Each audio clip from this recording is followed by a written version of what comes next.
교황님께서는 이러한 한국의 모든 자료들을 충청도의 성지들에 대한 자료들을 다 보내달라고 하셨고 그런 자료들을 다 검토하셨습니다. 이런 자료를 다 검토하시고 그 자리에 내가 가고 싶다. 그리고 124위 순교자들 중에 복자품에 작년에 오르신 순교자들 중에 49분이면 3분의 1이 넘잖아요. 이 49분이 이 충청도 내포 출신들입니다. 그래서 내포는 전체가 다 우리 신앙의 못자리라고 표현했는데 전체가 다 우리 순교자들이 태어나고 걸었고 성장했고 또 박해 시대에는 해미로 압송되어 순교했고 또 순교하신 분들의 시신은 교우들이 또 수습해서 박해 시대에 몰래 사람이 없는 곳에 묻어놓은 줄무덤이 되는, 그래서 이 장로까지 하나의 우리 천주교 신앙의 박해 상황에서의 스토리를 그대로 보여주고 있는 곳입니다. 이런 자리를 구체적으로 이렇게 보고 싶고 또 그들을 순교자들을 만나고 싶고 또 젊은이들을 만나고 싶다라고 이 내포를 다시 한번 선택하게 됩니다. 그러니 저희들은 이미 당황이 됩니다. 교황님이 오신다는 성격 때문에 행사 자체가 성격이 완전히 바뀐 겁니다.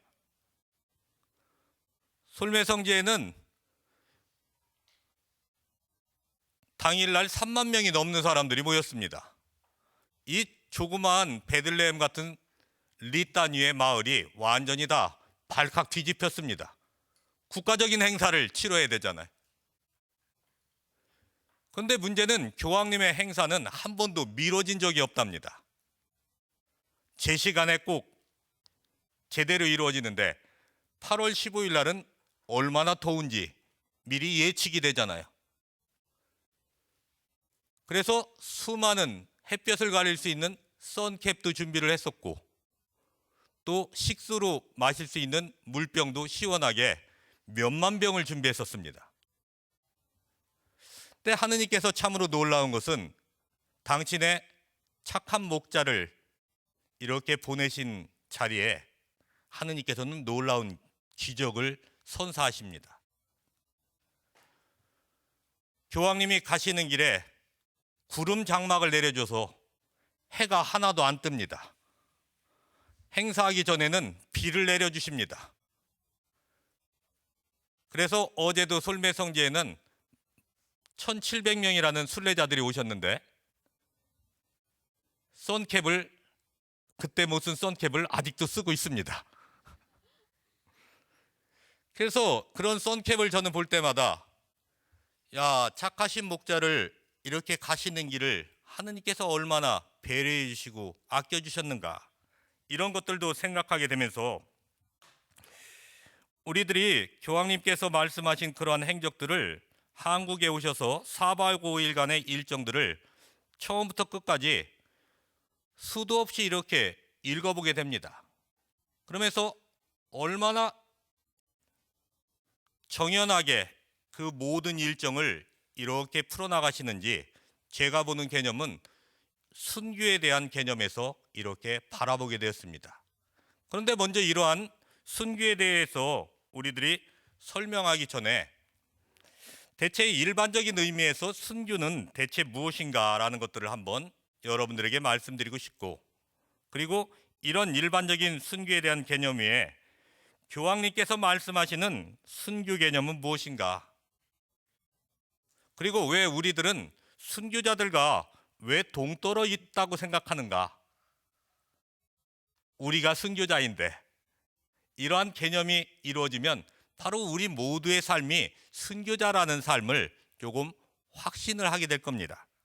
그런데 순교자가 되기 위해서는 우리 사회에 왜 순교자가 될 수 없이 어려움을 느낀가 하면 주변에 우리들이 하느님을 향해 나아가는데 방해되는 여러 가지 어려움들이 있기 때문입니다. 이것을 우리는 박해라는 말로도 표현할 수 있습니다. 그러면 순교하기 위해서는 오늘날 우리에게 주어지는 박해가 무엇인가, 이것을 잘 알아야만 그것을 이겨낼 수 있겠죠. 그래서 오늘날 우리들에게 주어지는 박해 요소는 무엇인가? 또 교황님께서 이 땅에 오셔서 하신 한국 사회에 하느님을 찾아 나서는 내 어려움을 주는 박해 상황은 무엇인가? 이것을 한번 짚어본다면 교황님께서 결론으로 말씀하신,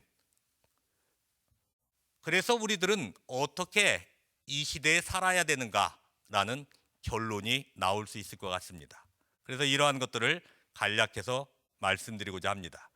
그러면 이제 교황님께서 왜 내포 지역의 솔리메와 해미를 선택하셨는지는 이해가 되셨죠? 예. 일반적으로 순교라는 말의 의미를 국어사전에서 찾아보면 자신이 신봉하는 신앙을 증거하기 위해서 생명을 바치는 행위, 이렇게 기록되어 있습니다. 자신이 신봉하는 신앙을 증거하기 위해서 생명을 바치는 행위. 그래서 한자로 여러분들이 한번 나중에 생각해 보시면 순자를 잘 살펴보면 죽을 사자에다가 열을 순자가 합쳐진 말입니다. 죽은 사람의 뒤를 이어서 열흘 안에 따라 죽는다는 것이 바로 이 순자의 의미입니다.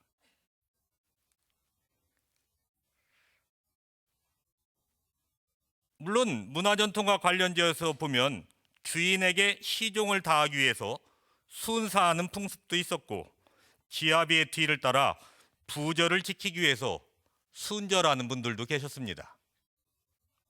또 주군에게 충성을 다하기 위해서 순군하는 경우도 있었고, 또 자신의 직책에 충실한 나머지 직업을 열심히 잘 소명을 수행하다 죽은 분들을 우리는 순직이라 했고, 나라를 위해서 목숨까지 바치는 행위를 순국이라고 표현했습니다. 이것이 일반적인 의미에서 순자가 들어간 말의 뜻입니다. 결국 여기에서 보면, 일반적인 의미에서 보면 자신들이 의롭다고 믿는 가치를 위해서 목숨을 바치는 행위, 이것이 바로 순자가 들어간 말의 의미입니다. 우리 그리스도교 안에서 이 순교라는 말은 어떻게 표현되는가 하면, 먼저 언어적인 의미로 보면 라틴 말로 순교는 그리스어에서 시작되는데 마르투리온이라는 단어를 씁니다. 이 마르투리온이라는 단어는 본래 증거, 증언을 의미하는 단어 뜻입니다. PBC 평화방송